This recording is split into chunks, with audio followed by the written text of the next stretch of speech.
Each year, a cohort of fellows are selected to work on a project on a topic of interest to the University of Maryland, Baltimore. This year, the topic is civic leadership and the role of the University of Maryland, Baltimore in advancing civic leadership, preparing civic leaders, and being a leader in graduate level civic education. The selection process for fellows is still ongoing, so we'll soon be able to announce who those fellows will be in our cohort this year. And we're excited that pretty soon we'll be able to release the white paper, which was worked on last year by students focused on generative AI. Today we have the opportunity to hear from one of our faculty members in the School of Law. And so in a moment, I'll invite President Gerald to introduce him. But before I do that, I just want to give a couple of housekeeping notes. This is being streamed online and recorded. And so when we get to the point of Q&A after the remarks, please allow me to come to you with a microphone so that the folks who are on Zoom can also participate and hear what you have to say, in addition to the folks who are here in the space with us here. And with that, I'll welcome President Gerald up to the mic.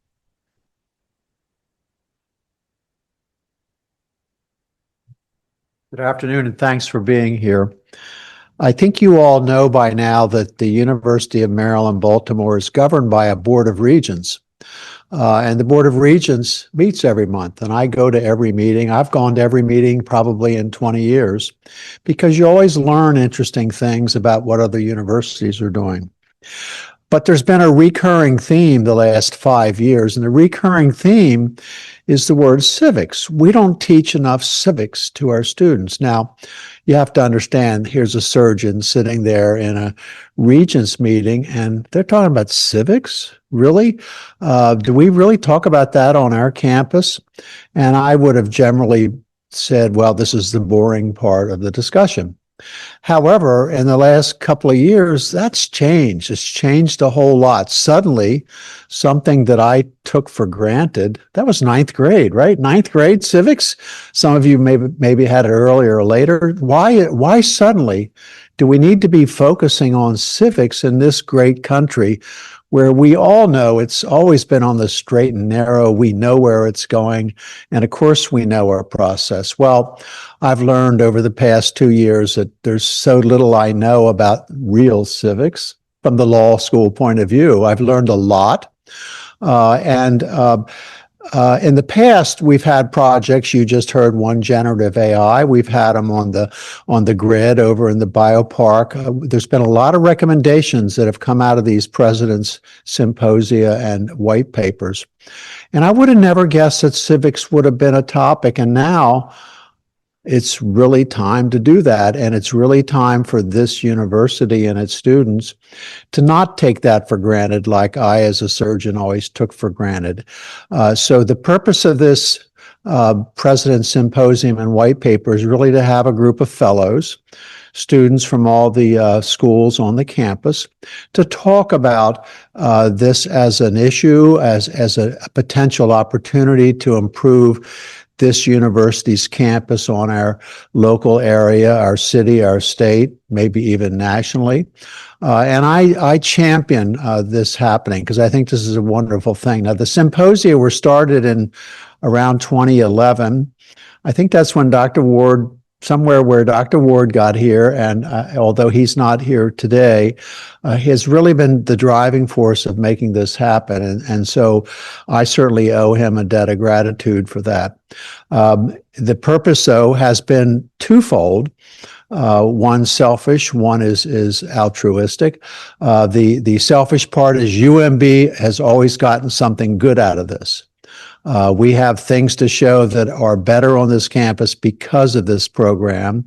And of course, the students who do the fellowship for a year, I hope, get a lot out of this too. They get mentorship, they get guidance, they get to see parts of the university that perhaps they would have never seen. So it's really been a productive thing. And I'm sure this year will be productive, just as productive as in the past. Now, our speaker is a professor in the School of Law. Professor, I have to get out of the habit of doctor. Professor Max Stearns, who is, I have to read this part, the Venable Bajer and Howard Professor in the Francis King Carey School of Law. He is a student of these issues of civics, of the Constitution, of what we could do to improve this country. I've heard him speak before. He's got a book out which he will hold up in front of you, and that shows you how scholarly activity can influence this country. And so he's going to give a talk, which you see on the screen here now, and I really agree with the now more than ever. So Max, the floor is yours.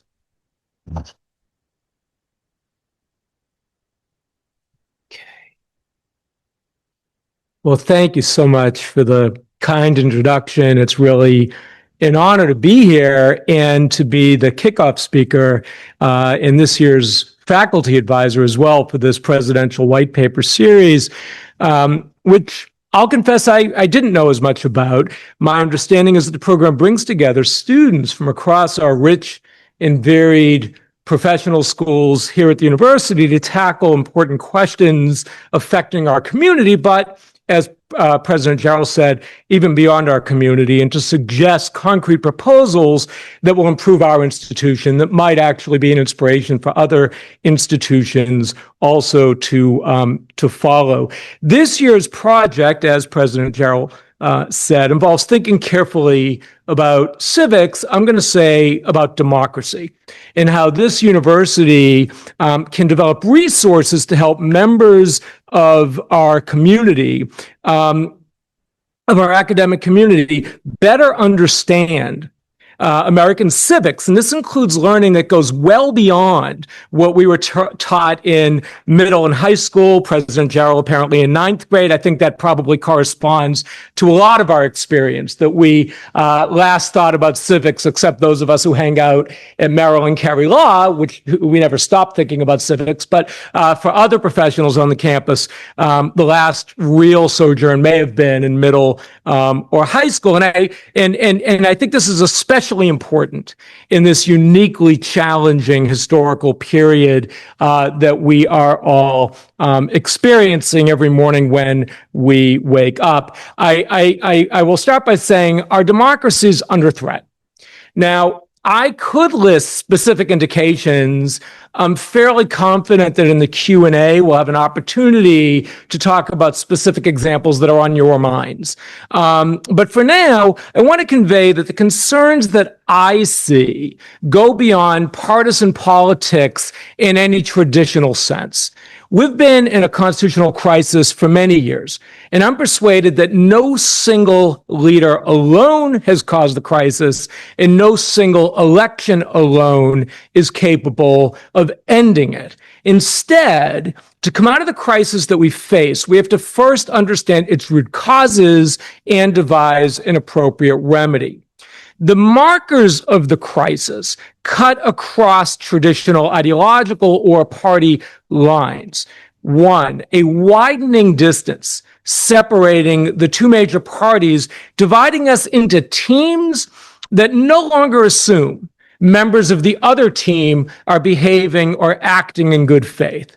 Two, a desire for more choices than the ones that we have, but an apparent inability to bring about meaningful third parties into our politics. And three, a decreasing trust in the capacity of Congress or the Supreme Court to operate as a meaningful check on the increasingly powerful executive branch.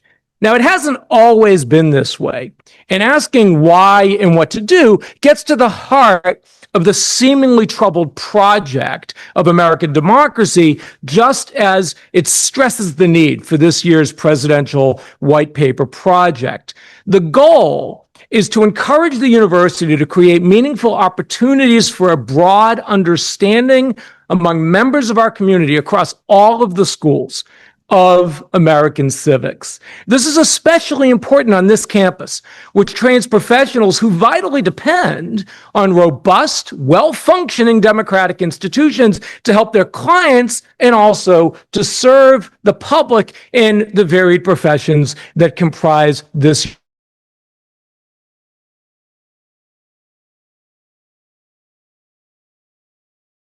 But understanding this requires rethinking some very basic intuitions many of us hold about our civics, our Constitution, and our democracy. What I propose isn't easy. It demands no less than transforming the system we have into a thriving multi-party parliamentary democracy. Now, I know skeptics are going to claim that's impossible, but I want to argue that the most commonly discussed reform proposals, the ones that superficially appear less ambitious, actually are less plausible. But more importantly than that, they're incapable of solving the crisis that we are finding ourselves in. The slide did not advance. Can somebody just tell? Oh, there we go. Should be the second slide there. If you can make that work. Beautiful. All right. Taking the crisis seriously demands, first, identifying what's needed to fix it, and second, figuring out, once we know what we need to do, how to actually make that achievable. Now, I spent 4 years writing this book, which explains how we got here and how to fix the crisis that we face. The title, Parliamentary America, also has a subtitle, The Least Radical Means of Radically Repairing Our Broken Democracy, which is to say, I'm proposing something radical, but I'm convinced it's least radical. It's the least radical thing we can do that will actually extricate us from this crisis. One of the centerpieces of the book I call the third-party dilemma. And as I was preparing the talk, I remembered that that was originally the title I had in mind for this book, was the third-party dilemma. In our system, single representatives elected nationally, the president by the states, we're talking about the Senate, and in individual House districts, at least since about the 1840s, in winner-take-all contests, inevitably produce two major parties. This is contrary to the dynamic game that the framers of the Constitution envisioned, and in the modern era, it has put us in crisis. In the information age, which corresponds roughly to the early mid-1990s, the two major parties, the Democrats and the Republicans, have grown so far apart, so distant, that each regards the other as lacking basic intelligence or as evil.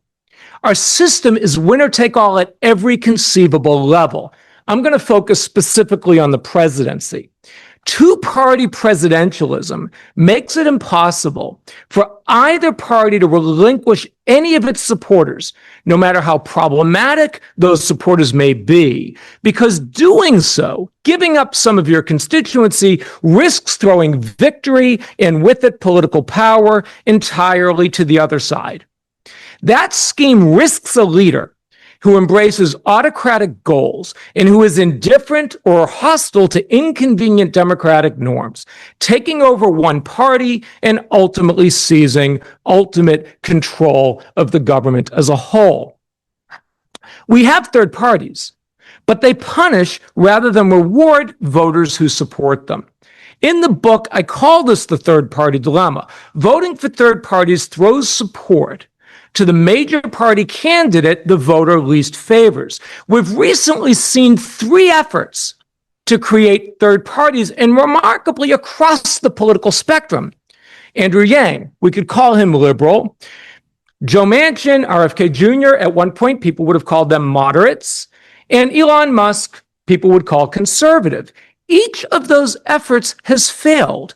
In fact, Musk's America Party is particularly notable. A lot of people claim if we could just overturn the Supreme Court decision, Citizens United, which seems to give corporations unlimited power to spend in politics, that will fix the crisis we are in. And yet, think about this. Even the wealthiest man in America, and I think the world, couldn't ignite a viable third party. Money in politics is inevitable.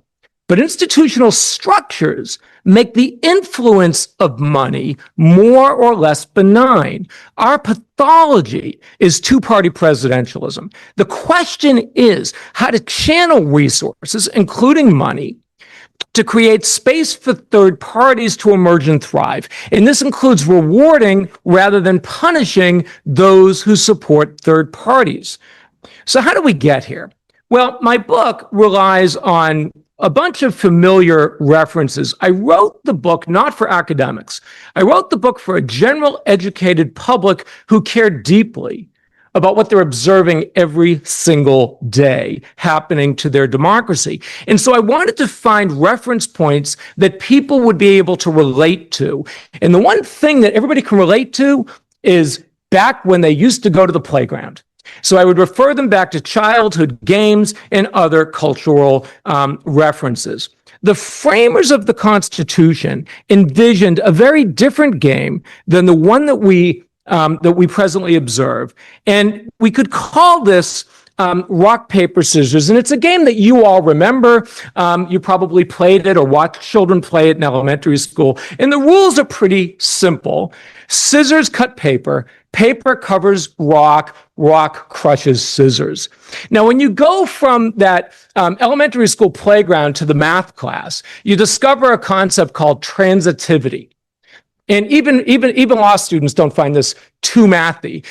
It's a pretty simple idea. 10 is greater than 5, 5 is greater than 2, and yes, 10 is greater than 2. Now, it turns out not all relationships are transitive. Some are intransitive. Rock, paper, scissors endlessly entertains children because it's an intransitive game. So we know that scissors defeat paper, paper defeats rock, rock defeats scissors, scissors defeats paper. It's called a cycle. Okay. Now, how does it work in our constitutional system? How did the framers envision the rock, paper, scissors idea of a constitution? So here's what we know. Congress sends bills to the president, but the president can veto those bills. So the president beats Congress. The Supreme Court can strike down bills that the president supports or even executive orders on constitutional grounds. Supreme Court beats the president beats Congress. Using transitivity, that means that the Supreme Court beats Congress, except Congress, with respect to statutory rulings, can overturn Supreme Court rulings with regular legislation. And even with constitutional rulings, Congress can initiate the amending process. So therefore, the Supreme Court beats the president beats Congress, but Congress beats the Supreme Court. Cool. Except the framers actually even went a step beyond that. And it would be a little bit like saying to the kids on the playground, let's make your game more fun. Here's what we'll do. We'll add these rules to the game. In this game, paper covers the scissors sit on top of the rock, and the rock punctures a hole in the paper. So we'll call that game scissors, paper, rock. And you get to simultaneously play scissors, paper, rock, and rock, paper, scissors. How did the framers envision the reverse game? So it's true that the president can veto bills sent by Congress, but it's also true Congress can override presidential vetoes with a 2/3 vote in each house. So Congress beats the president. The Supreme Court can strike down laws enacted by Congress. So the Supreme Court beats Congress, Congress beats the president, back to transitivity. That means the Supreme Court beats the president, except one of the greatest powers that the president has upon the retirement or death of a justice is appointments, which can actually change the direction of doctrine, change the direction of our constitutional law. So the Supreme Court beats Congress, Congress beats the president beats the Supreme Court. We have a rock, paper, scissors, scissors, paper, rock constitution, but actually it would be better to just call it a unicycle constitution. Don't think of a bicycle, because the problem with the bicycle is, well, it's not a problem, it's actually an asset if you're riding on a bicycle, is that if it's on a good bicycle and you have momentum and pedal backwards, you still go forward. But by contrast, on a unicycle, when you pedal forward, you go forward. When you pedal backward, you go backward, unless it's me, in which case you just fall over. But nonetheless, the basic idea is we have cycles in both directions, and we have to give him a rest. So we'll just go to the blank slide. So we have a unicycle constitution in the vision of the framers. And what the framers really thought was that we would have benign jealousies in each of these institutions. Everybody would imagine it's okay to lose a game once in a while because there are going to be later rounds. I'm going to lose now, but I'm going to win later because every one of these institutions will sometimes win, sometimes lose.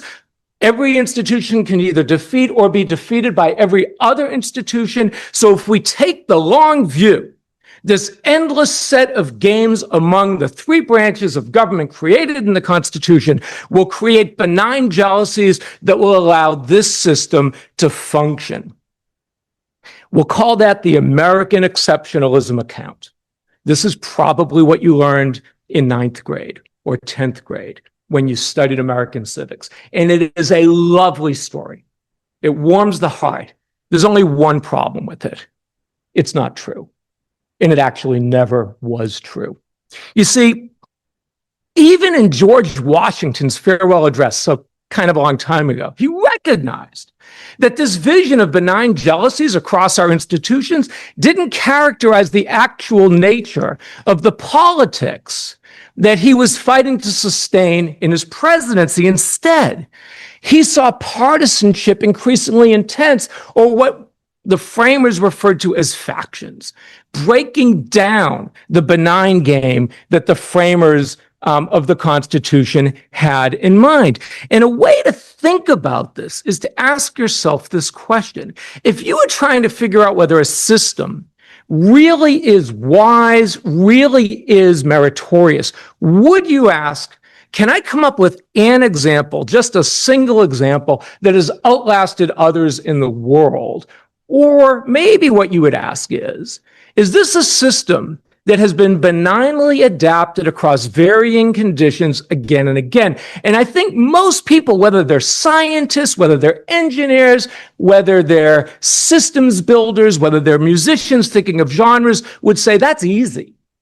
That's easy. What I'm looking for is the system that has been benignly adapted across conditions again and again. And if that's the test, our system fails. You see, we've exported democracy around the globe.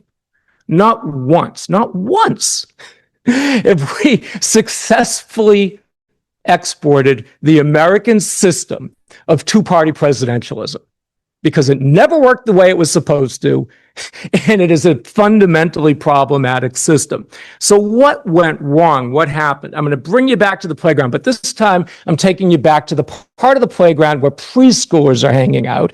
And depending on where you grew up, that would either be referred to as a seesaw or a teeter-totter. It's a pretty simple game. You get one kid on one side, you get one kid on the other. As one kid rides up, the other goes down, and vice versa, and they stay happily entertained for some reasonable period of time. And it turns out that it's not a bad metaphor for thinking about a basic framing of our politics that many of us also learned in middle school or high school. And it goes something like this. Imagine that we have a candidate for president who is conservative, marked by C, on the right side of our political spectrum. And imagine that we have a candidate on the other side that we'll call liberal, marked by L. We could call the conservative a Republican. We could call the liberal a Democrat. Now, the MV in the middle is kind of geeky political science speak for median voter. So the idea is that if these two candidates start at opposite extremes and they just want to get more and more votes, what they're going to do is they're going to move gradually in their positions toward that median voter to the point where they crash, and there's really not a lot of daylight between their positions. And what's interesting about this model, which is called the median voter theorem, is that at a particular point in our history, it was actually fairly descriptive. If you go back to the 1952 presidential election, it's really striking for folks who are much younger to imagine this as possibly having happened, but it did. Both of the major political parties, the Democrats and the Republicans, wanted the same person to be the head of their ticket, Dwight D. Eisenhower. They both tried to court the same. Imagine that today. The Democrats and Republicans both going after the same. It's unthinkable, right? It's unthinkable. But what's particularly notable is that at the time, let me back up and make one more comment about it. Let me go back one slide. Yeah. This idea of the two parties converging on the center, you can intuitively see doesn't leave a lot of space for third parties. They squeeze out third parties. And any of you see the movie A Beautiful Mind, the John Nash story? It's a fantastic book and it's a fantastic movie. So this is Russell Crowe playing John Nash, and that's the actual John Nash getting his Nobel Prize in economics for the theorem or the idea, Nash equilibrium, bearing his name. When you have a direct election, the pure Nash equilibrium, meaning just the dominant strategy for our purposes, is you end up with two major parties. It goes back to the idea that neither side can give up any of their base, or they risk throwing support to the other side. And you see that with the idea of convergence squeezing out space for third parties. And as I say, this was sort of descriptive at a particular point in our history. What's also notable about this is Anthony Downs, an economist writing in the 1950s, the era of Dwight D. Eisenhower, popularized this notion. There's a reason why it's in all of our minds. It's actually in the ether of the lessons that we learn about American civics. The idea is we have a single dimension left to right. In order to capture more votes, they're going to move toward the center, and we're going to end up with centrist governance, sometimes a little to the left, sometimes a little to the right. That's okay, because we're in it for the long game. And if we lose this election, there's a future election, and it all works out in the end. What's also particularly striking about this, especially by modern lights, is that the American Political Science Association, which is the largest political science association in the world and the most influential one in the United States, they wrote a study in critique of the two-party system in the same period of time. And this is really unimaginable for folks who are coming of age today. Their main critique of our two-party system in the 1950s was the parties are so similar that they don't give voters a meaningful choice. And they wrote a long report about that. It was irresponsible of the parties not to define themselves in foundationally different ways so that voters would actually be choosing something that matters. And in 2022 or 2023, when they revisited this project, their critique of the two-party system was almost diametrically opposed. Okay, which is a rather striking thing. So one thing to think about is, so what's happened? If you go back to Eisenhower, I've already talked about that. Nixon and Kennedy, 1960. There was some policy distance between them, but it wasn't huge as compared, for example, with Bush v. Gore, greater policy distance. But even that wasn't huge as compared with Trump against any of the people he ran against in the general election. Whether we're talking about Hillary Clinton, Joe Biden, or Kamala Harris, it is clear that the trend line with respect to our politics has been further and further and further apart. And so the question is, well, what happened? Well, one thing that accounts for some distance is that our election doesn't really look like that. We have a two-stage election. We have a primary and caucus in which a segment of our voters, Democrats and Republicans, choose their candidates. And it's not inconceivable to imagine that something like that median voter theorem applies to each party. So we end up with a median Democrat running against a median Republican. And that gives some distance, but it doesn't explain this kind of trend line of further and further and further apart. And so we have to figure out, well, what is it that has caused this to occur? And I want to suggest that this began to break down in a really fundamental way in the information age, roughly corresponding to the early to mid 1990s, by inverting the relationship that we all have as citizens and as consumers with two vital things to a democracy. One, our relationship as voters to representatives, and two, our relationship as consumers to the news and news-like information that we access. So there's a remarkably compelling book written by David Daley with the unceremonious title Rat Effed, the true story behind the secret plan to steal America's democracy. And the story that he tells is that after Barack Obama's 2008 election, Republican operatives realized something, that for pennies on the dollar, if they went and pressed on elections that are below the political radar, the elections people aren't paying attention to, state level House and state level Senate races, if they could turn enough purple and blue states red, they could turn the House red and lock it in for a long period of time, because, with rare exceptions, state legislative bodies control the apportionment, the lines drawn for the delegations that they sent to the House of Representatives. So they did that. And they did it in a remarkably audacious way. And they thought that they had a lock on the House of Representatives for a period of 20 years. Now, that ended up not being quite so long. They got about 12 years out of it. And this strategy was called red mapping.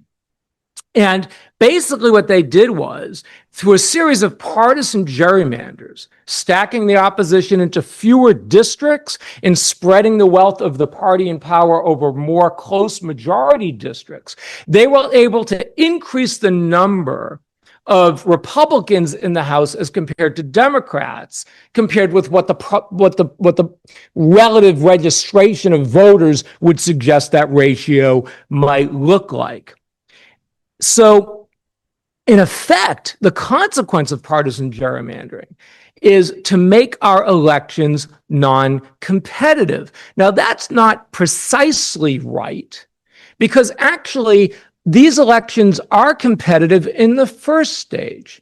If you don't give an adequate strength to your party in your voting record, you might be primaried, which is to say, somebody will come in and challenge you who's willing to give the folks back home the stronger voting record that they want. The problem is that although the primaries and caucuses make these races competitive, they turn red states redder and blue states bluer. In a scheme of partisan gerrymandering, we don't choose our representatives. Our representatives effectively choose us. And you can see how significant this has become. I talked about redlining. It occurs on both sides. You end up, I don't mean redlining, I mean red mapping. You also have blue mapping, right? States that are democratically controlled play a similar game. There are particular reasons why Republicans have a historical advantage at the game, but you can see Texas versus Illinois playing that game. And those of you who are paying attention to this, Texas and California have been fighting each other over these districting games, knowing that a consequence may ultimately be which party controls the House of Representatives as a result of these games. The second development in the in the information age relates to our interaction with media through social media. Now, this is the media bias chart.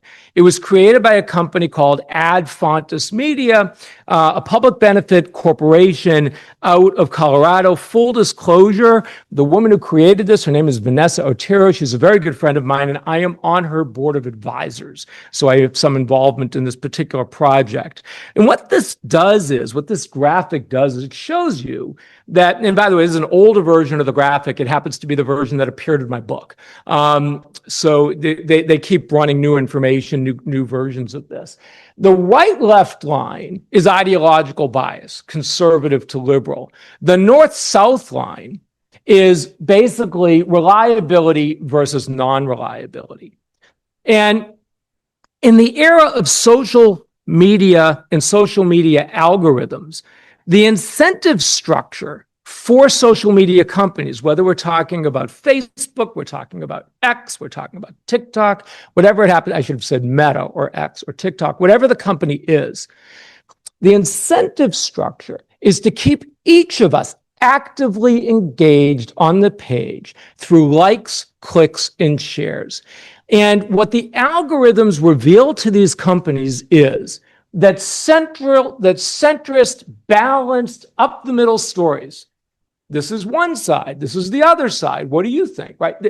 That's not what keeps people actively engaged. Traditional media sources occupy that space. But what keeps people actively engaged in their feed is stories that either affirm that they're on the righteous team one set of extremes, or feed them the opposite extreme, so with their team members, they can denigrate the other side as lacking basic intelligence or as evil.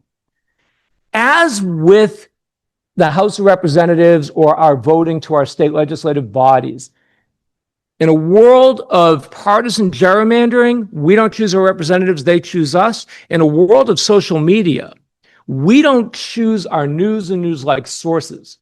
News and news-like sources are choosing us. If there's a mantra for social media, well, there is a mantra for social media.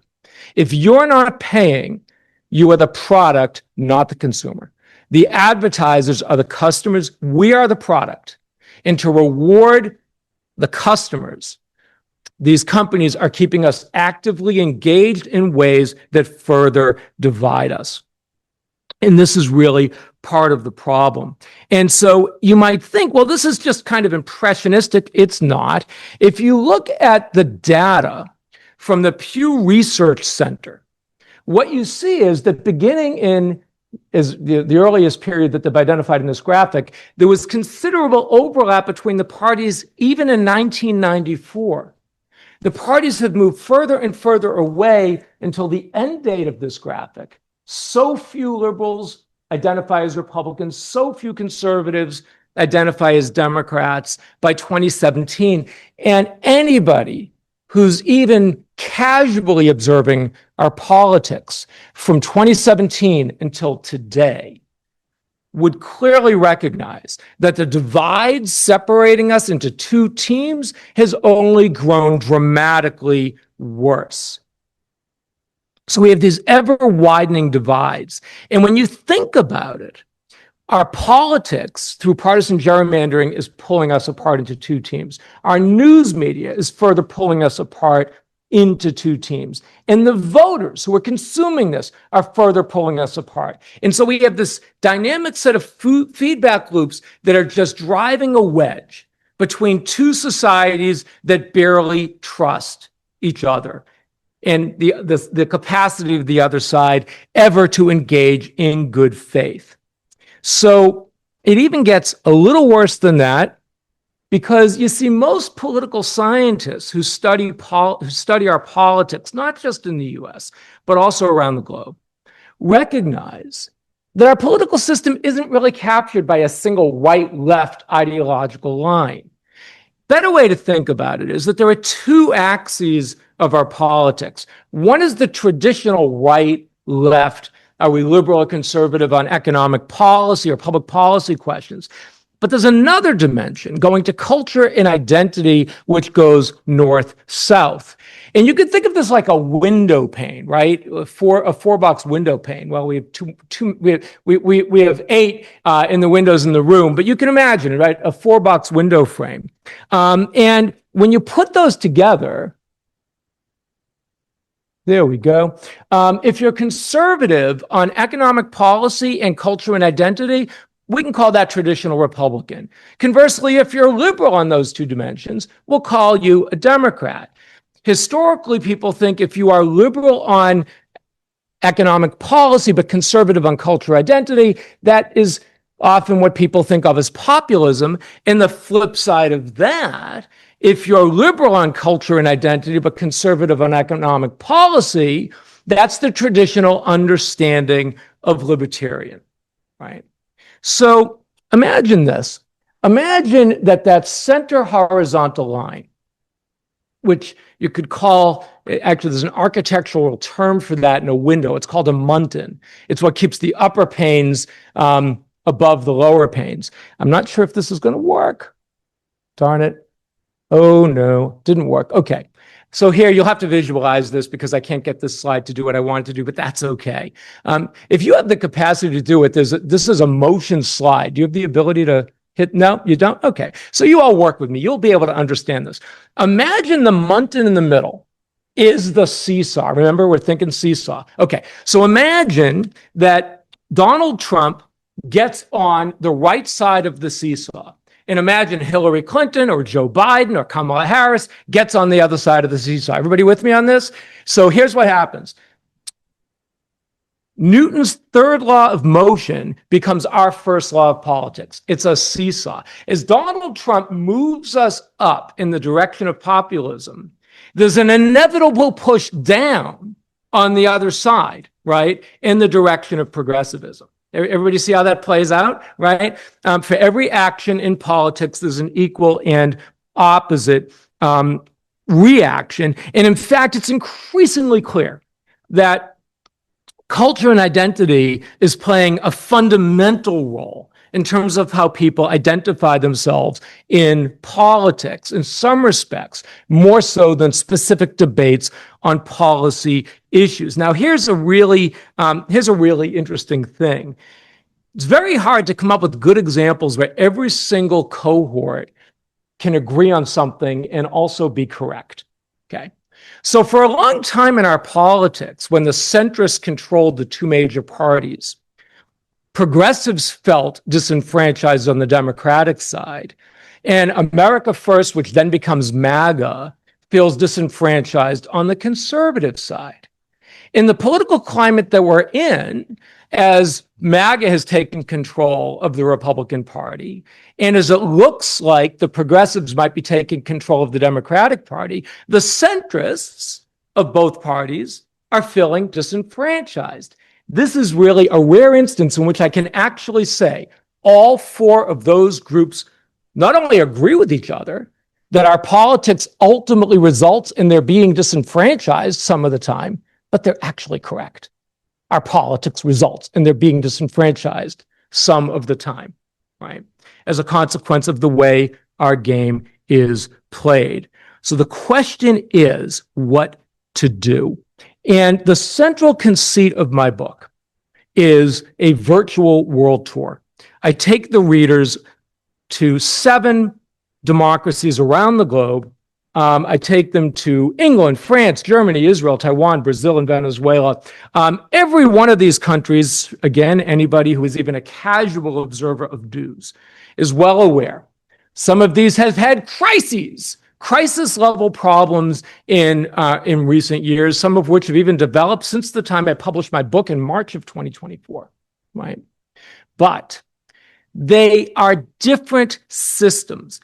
And one of the lessons of the book is there's no system that is actually a perfect democratic system. This is true both as a matter of theory and as a matter of practice.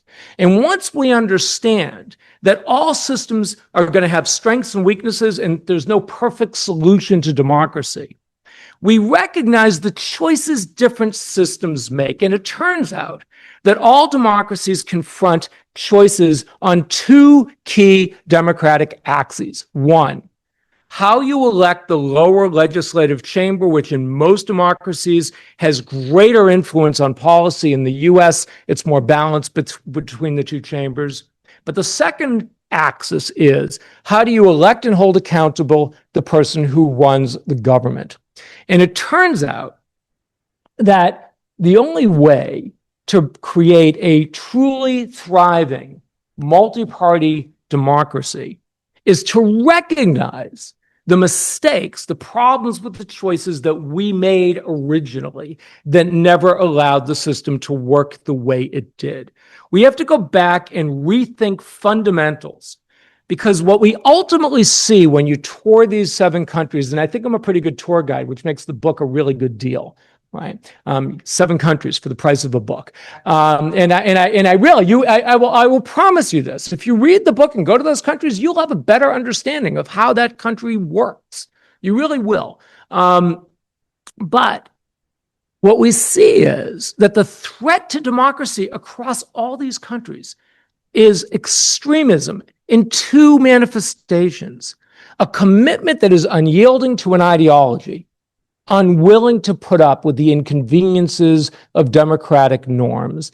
And the other extremism is having too many parties or too few. The too few is what we're experiencing. Can't give up any constituency, so a problematic constituency can ultimately take over a party. If we look, for example, at the history of the Weimar Republic, if we look, for example, at what's happened in Italy, if we look, for example, at what happens in Brazil or what's happened in other countries that have too many parties. What we discover is that if one political leader gains more seats than any other, that leader can begin rolling over other parties one by one until taking control of the government as a whole. The central lesson of the World Tour is it is the extremism that's the threat, not ideological difference. And so the question becomes, how do you get the sweet spot? And most political scientists agree that there is a system that achieves that sweet spot, which is roughly between 4 and 8 parties. Not too many, not too few. That's the Goldilocks principle. And it turns out that the system that was invented for Germany after World War II called mixed member proportionality, hybrid system that is parliamentary, uniquely achieves that sweet spot. And in the book, what I do is I explain how it is possible that we can actually amend our Constitution in a way that, unlike all the other proposals, does not threaten the status of sitting members of both houses of Congress. Most proposals that don't require amendments translate into unemployment acts for sitting members of Congress. We've never had a convention. All amendments have come from Congress. And it's hard to imagine members of Congress saying, vote for my unemployment through term limits, through multi-member districts, through ranked choice voting, or any mechanism that does not allow them to keep their existing seat. The system that I propose allows every member of both chambers to keep their existing seat. It works by doubling the size of the House and by having 2 ballots that you cast in the House, one in a district election like now, one by party, and then using the proportional vote state by state to achieve the delegation. And I can explain how that works in the Q&A. I don't want to go on too much longer. But this uniquely would allow, if combined with a second major amendment, coalition governance, giving third parties a meaningful role so that leaders of parties negotiate who is going to head the government, occupying the positions of president and vice president. Suddenly, when you vote for a third party, you don't get everything, but the leaders of that party can negotiate, I'll join your coalition if you give us this, right? And so you will actually gain something rather than be punished by lending your support. So this is Apollonia National Park. It's a stunning ruin facing the Mediterranean Sea. I've visited lots of ruins in my life. I've been fortunate to be able to travel. This was once occupied by 5 ancient civilizations: Illyrians, Greeks, Romans, Mamelukes, and Crusaders. I've been to ruins all over the place. I've been to Pompeii, Angkor Wat, Chichen Itza, Jerusalem. I've been to lots of ruins. And every time I tour them, I have this desire to kind of situate myself there. I want to know what it was like to be an Athenian. What was it like to be a Roman, right? But when I was traveling this one, I was writing the book, and something else just hit me. What hit me was I imagined that every civilization that was there was convinced they would be there forever. We humans struggle to appreciate how fleeting it all is. No society, no democracy lasts forever. But I'm convinced that if we teach the public to understand not just what they learned in middle school, the magical story about how wonderful our system is, but how it was designed to work, why it doesn't work that way, what its failures are, that we can actually learn from the experience of other nations that have experienced threats to their democracies, sometimes successfully, sometimes not. Broaden our understanding. I am convinced that we can tackle this and come out of this a thriving democracy. And I think that this project connects to this in a significant way. We need people who are going to be leaders across all of the professions that this university teaches to understand that they don't just have an obligation to be outstanding in their profession. They have an obligation to understand what it takes to live in a world where they get to represent the people and to work for the people that they are trained as professionals to take care of, and also to ensure that we have thriving democratic institutions that matter to all of us. So again, so thank you. It's been an honor and a privilege to be able to speak with you, and I'm happy to take any questions or comments that you have.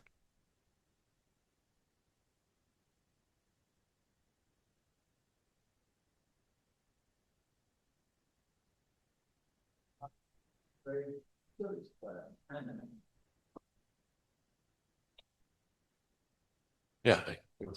Oh, thank you so much. That was very interesting. Just referring to your last point, it just made me wonder, have there been historically any situations you know of where there has been a major transition in political structure that wasn't preceded by a war or an economic crisis or anything of that nature? Yeah, there actually have been.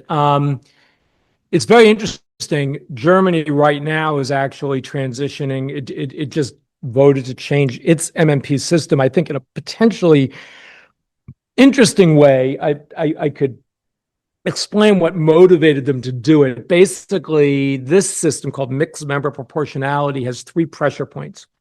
One is you want to make sure that people who are elected in what they call constituency, we call district elections, actually get their seat. The second one is you want the party votes to achieve proportionality. And the third one is that ideally you'd like your legislature to be stable. Well, it turns out that you can demonstrate this mathematically. You can get any 2 of those 3. You can't get all 3. And what happened in Germany was that they had a 596 or 598 baseline for their lower chamber called the Bundestag. The upper chamber is called the Bundesrat. The Bundestag, in order to make the math work to achieve their proportionality and make it perfect, inflated to 736. So this put a lot of pressure. There was some other quirks. I mean, I like to say that, nobody's ever come up with a system that Germans can't make more complicated than it needs to be. But they really made it complicated. The mathematics of their system is intensely complicated, but it's also led to this inflation of the Bundestag. I knew the United States is never going to have a variable size House of Representatives. This is not going to happen. I don't think we need to have perfect proportionality. I think we need to have good enough proportionality. So that's that's what I give up. And all we need to do is break up our 2-party system. Another example, it's been in the news for lots of reasons. Israel actually, for a period of time that lasted 5 years, actually went from a parliamentary system to what was referred to as a semi-parliamentary, sometimes called semi-presidential system. They actually, at one point, abandoned Knesset coalitions choosing the prime minister in favor of a direct election of prime minister. I think it was from 1995 to 2001. I could be wrong. There were 3 elections in the period, and what happened was striking. So Israel's an example of a country that has, frankly, too many parties, and there's a lot of problems with that. But what's interesting is when they made that switch, there was convergence, as this predicts, to 2 major parties or 2 major coalitions. It actually ended up causing them an opposite problem as compared to the problem that they've seen before. Actually, a lot of democracies around the globe tweak. What's also interesting is the UK has the Westminster system, so it's parliamentary but districted, so they end up with 2 major parties. But within the UK, constituent countries that form the UK actually use MMP for some of their for some of their decision making, and other countries have adapted to MMP. There's a variation called mixed member majoritarian. Some countries in South America, for example, have played with, which ends up being problematic. But there are lots of examples around the world of experimentation. In the United States, one of the inhibitors of experimentation is this misconceived notion, going back to middle school civics, that we all grew up with if we grew up here. We solved it. This group of folks they figured out democracy. And we know this because our constitutions outlasted others. Virtually everything about those 2 sentences is wrong. But that sensibility is in the ether. And one of the reasons I wrote this book was to try to persuade people we actually can learn from looking outside ourselves.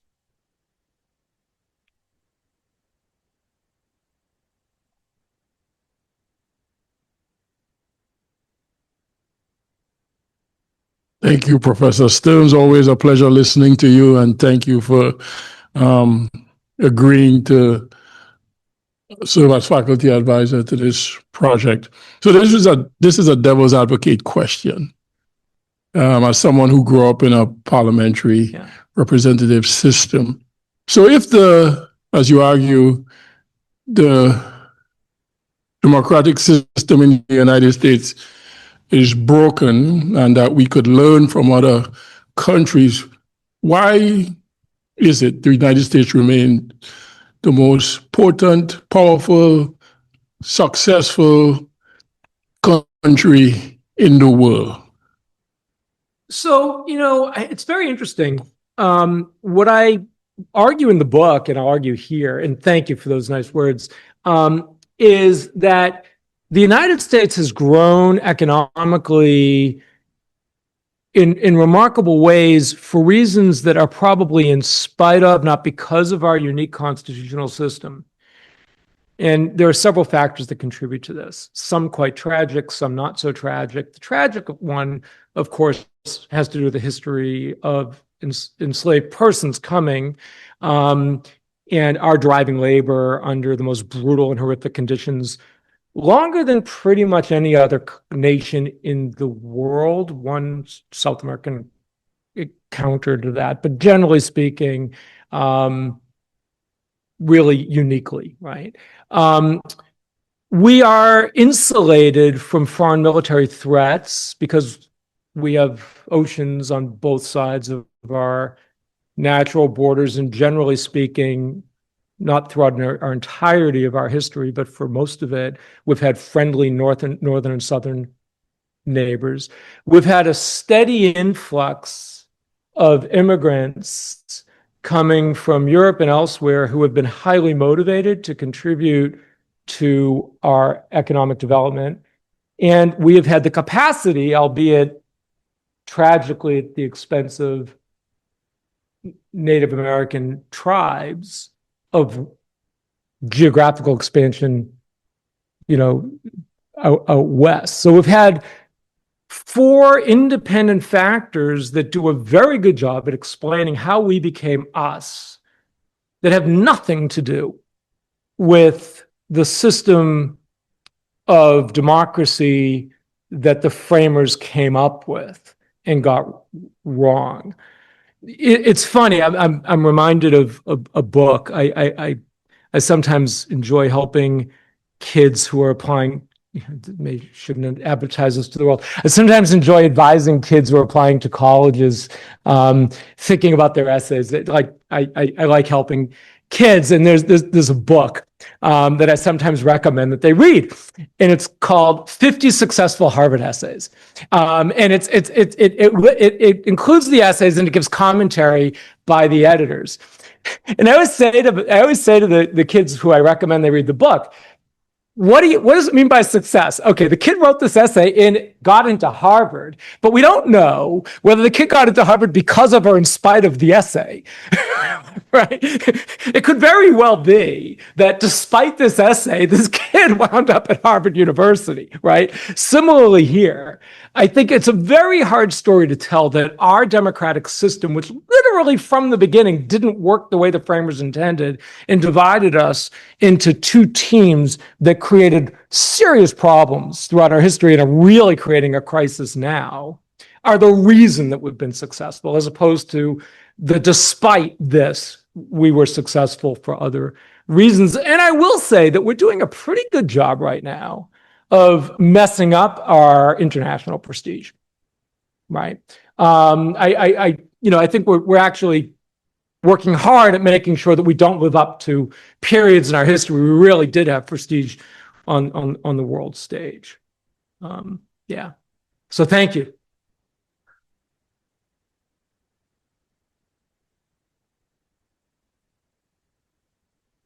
I'll just restate it. President Gerald asked, what would your project be with this? Yeah, so I as I envision it, and Sam and I have had several conversations about this, I think that students across the university need to understand how our system works and doesn't work, beyond what they learned in school. I think that we need to create some internal institution that can be a resource for graduate students, medical students, dental students, pharmacy students, in nursing students. It may be more natural for people in social work and law, certainly, but nonetheless, for the institution in the graduate program generally, to be able to really gain a deeper understanding of American civics and intuitions about why the system is tragically breaking down. I don't view it as an advocacy program. This is what I do this is my project. But I think that that this particular project, the white paper project, as I understand it, would be thinking carefully, because I think that universities across the country aren't doing this. I don't think that, I think that unfortunately, so much of our knowledge is siloed by discipline in professional school. And we're in a period in our history where I don't think we can afford to keep this siloed. I don't care if you're a doctor, dentist, nurse, pharmacist, you're a leader in your community. One thing I'm convinced of is that people always look to professionals as leaders beyond the specifics of their profession, right? I mean, this is just the way the world is. You have somebody who has stature in your community and you have a conversation with them, you're going to care about their insight, maybe disproportionately to their knowledge, but we can help people to actually have more knowledge. And, it's funny, there's a quote, it was by Samuel Johnson. I had never seen it. It was actually carved into one of the walls. And I will someday come back and take a picture and post it on social media. It says there are two kinds of knowledge. There are things that you know, and there's the kind of knowledge about where to find things out, right? What you need to learn. And I say this to my students all the time. I give them a list of courses that are not required in our curriculum. Crystal Edwards knows that I say this to my students. I say, here are the 6 courses that, although not required in our curriculum, you must take. And I tell them, if you take, I'll just give one example. Tax law, I'll give 2, business associations. That's not going to make you a tax lawyer or a transaction lawyer, but here's what it will do. It will give you a sufficient familiarity that if something crosses your desk where you need to consult a tax lawyer or a BA lawyer, you'll know, I need to consult a tax lawyer or a BA lawyer. I'm not expecting, I don't think it's reasonable to expect graduate students and other programs to know as much as my con law students, but they can know enough to know what they don't know and where to find out, especially if the university provides some institutional place where they can access that knowledge. That's what I'm thinking. Of course, I'd be delighted to hear what you're thinking, but that's what I'm thinking.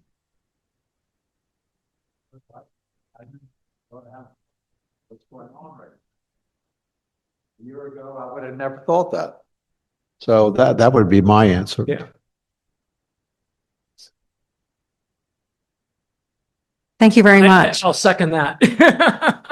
Thank you very much. I can imagine that the discussions in your courses are very interesting, and I'm wondering what gives you hope, and if some of that hope comes from the hopefully civic, civil discourse happening in your class.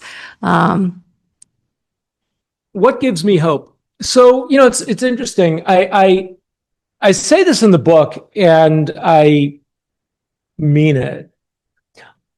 I think as citizens, we have sort of 2 moral obligations in this moment. One is to open our minds. Right. At the very beginning of my book, I say to the readers, I say, I'm only asking one thing of you before you turn the page. Have an open mind. I'm proposing something really radical here. So just before the turn the page, I'm asking you, suspend your disbelief long enough to have an open mind and be willing to consider you might learn something, or you might think about a problem in a new way. And then later in the book, I say, there's another thing that we all need to have. There's a moral obligation. I just believe it in my soul. Hope. Because what's the alternative? So I'll just say this. In May, I became a grandparent for the first time, which gives me hope, right? And I like to hope that everybody who has children and grandchildren want a better future for them. The dedication of my book is really simple. At the beginning, it's to my children and yours. That's it. What gives me hope is that I actually think people care about the future, not just for their own progeny, but for future generations. I really like to believe that even people who are supportive of policies and candidates that I struggle to imagine supporting intuitively recognize there's a problem here. We can have a better world, you know. And one of the things about multi-party democracy that is so much better than what we have now, the campaigns we have now are campaigns of denigration. If you're campaigning in a multi-party democracy, you have to be able to say to voters, I want your support. I want to be your first choice. But if I'm not your first choice, I want you to know, maybe make me your second choice, but I can work with others. Just imagine that campaign and imagine going into a voting booth and not feeling like you need to take a shower afterward. I think we can have that. I really, really do.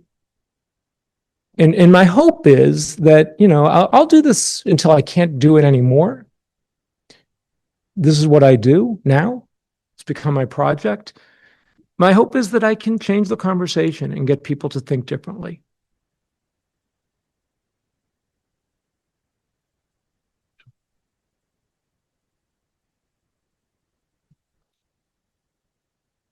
Hi, my name is Sean. I'm a first year at the law school. Thank you. Welcome. So you mentioned social media algorithms as well as gerrymandering as some causes for political polarization.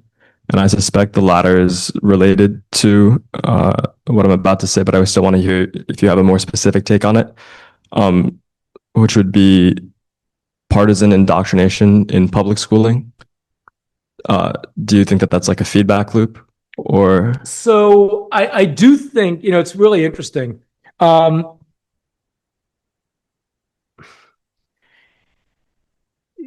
think what's happening in public school education is something everybody should care about and find deeply disconcerting. I think we're reaching a point in this country where there are going to be states in which teachers of American history are going to be unable to actually teach American history in favor of a version of American history that we wish were ours but isn't. And I think that this is also a risk that could happen even in graduate schools. And I don't want to get too much into details for very specific reasons, but that's really what a lot of political leaders want. We're seeing it in Arkansas, we're seeing it in Florida, we're seeing this in a number of southern jurisdictions, but not exclusively southern jurisdictions. We're seeing pressure not to teach actual history, but to teach a version that will allow, in some peculiar perspective, people to feel better about themselves and about our history. And that's tragic. You know, I grew up in a very unusual, my dad was a collector of American and ancient Jewish history. That's what he did. I grew up basically in a very modest home. It was a rancher with one bathroom for four of us. My dad collected books and artifacts. It was a little like growing up on the floor of a Smithsonian museum. When both my parents passed away, it took us 2 years to sort through the tens of thousands of objects. One of the collections that my father had, he always said he had 30 collections. I couldn't figure out the boundary lines on these collections. But one of the collections that he had was a slavery collection. And neither my sister nor I really wanted to own this, but we absolutely didn't want to sell it because we didn't want to profit from this collection. We actually ended up donating it to the Reginald Lewis Museum, which was kind enough to take it in, and they did a lovely display. And I mention this because my father, who was one of the most patriotic people I've ever known in my life, held the view that part of being a patriot, part of actually caring deeply about a country, means all of it, reckoning with all of it, even its worst parts. The idea to my dad that you would only learn the parts of history that make you feel good about yourself would be so unrecognizable, and so it really, really deeply troubles me to imagine this. And I'll tell you something. There's a textbook, and I sometimes share this slide with my students, and because of your question, I now feel guilty because I neglected to do it when I would have done it in this past class. There's a textbook that was used to teach American history in Virginia up until the 1970s. And I found online the open page picture of their chapter on slavery. And I really wish I had the slide. It would have been a wonderful thing to be able to show you. So you'll have to just take my description of it. Here's what it looks like. So you have a Black family, husband, wife, 2 children, 1 boy, 1 girl. They look as though they must have just taken showers and gone shopping because they're dressed in lovely clothing. And then you've got this few people working on the ship who happen to be white, and another white person coming over to shake hands with the father. This is literally, until the 1970s, the image in the picture drawn as an introduction to slavery, the history of slavery, is we have a beautifully dressed, obviously well-fed family that just went shopping. And the person who's going to own them is shaking hands like they're business partners. I'm not kidding you. I have the receipts. I actually have this. So when people say, I just have to say this, when I hear people say, this is about parental control, don't we want parents to have the ultimate decision for educating their children? My answer is, those are the last people I would want to have the ultimate control. Because they grew up with an image that may have been egregiously distorted. No, I want people who are deeply thoughtful about what our citizens should know to make curricular and content decisions about the public school. The last people I want to be in control are people who have already been victimized by distorted renditions of the parents. Maybe one more question. Well, we do. Oh, go ahead. No. Oh, well, we do have one question from an online viewer. The question is, hi, Professor Stearns. My name is Chai Morale. I'm a med student here. As a med student, I think something I've been seeking to reconcile is whether it's possible for a physician to remain true to the apolitical ethics of medicine while recognizing that silence about systemic injustice is within itself a stance. So that's probably something a lot of students reckon with. How do they reconcile their work and their ability to maybe work with all kinds of people with their own views? So I'm not a physician. I am married to an absolutely wonderful physician, a medical oncologist. I think that there are a couple of strands in that question that we need to sort out, and I'll do my best as a non-physician. I think physicians have to provide the best possible care to every individual who happens into their care without regard to the political views held by those patients. And if you cannot do that, you shouldn't be taking care of that patient, and you should be referring that patient to someone who can. I think, right?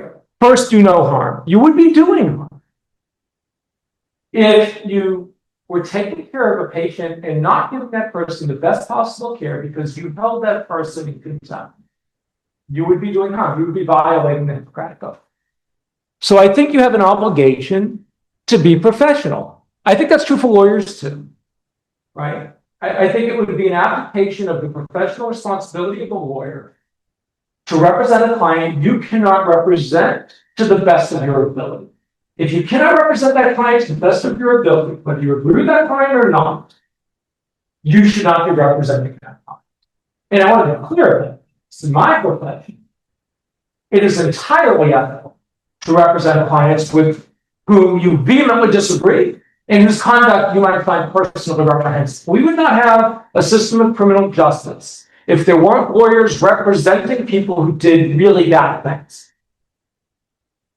Right? We wouldn't have due process. It's vital in my profession to take care of people as clients who you might profoundly disagree with or even find engaged in activities that will reference. Okay. The other part of the question is about holding and expressing particular political views. And I think that leaders across all professions have an obligation to become educated and to be thoughtful in the manner in which they express their views. Now, I want to be clear. Sometimes people get things right, sometimes people get things wrong, and if you are susceptible to only reading one side and not willing to consider seriously the other side, you might believe something that really should be challenged. One of the things I tell my students is, and this is a hard habit to develop, to the extent that you can, try to really press against, really try to interrogate things that you are inclined viscerally to disagree, viscerally to agree with. If you think something is naturally something you agree with, press hard against it, really interrogate it. If there's something you are viscerally disinclined to agree with, you think it's dead wrong, try to think, is there something of value there? Am I missing something that motivates that person to have that contrary opinion? That's a difficult habit of mind. But the more you press yourself to engage that habit of mind, the better you are as a supporter. But more generally, the more you engage that habit of mind, the more thoughtful you'll be as a citizen. And I think it's really important. I don't think as a professional you have an obligation to expound publicly on every issue that's in the popular domain. But I also don't think that you should avoid talking about things that deeply matter to you.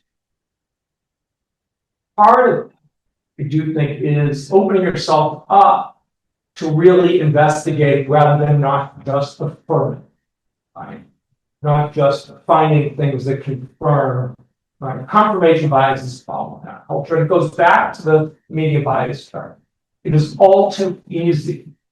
You can find sources that will ratify your beliefs. I can use a geeky term that will reinforce your Bayesian priors. You can find that again and again and again. But what you want to do is constantly try to challenge yourself and to make sure that when you are embracing a position that it's meritorious.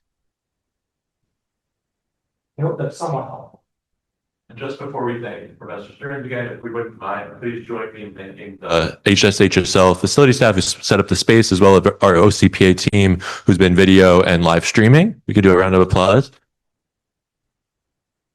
And then thanks again to Professor Stearns for an excellent talk. Thank you so much. Thank you.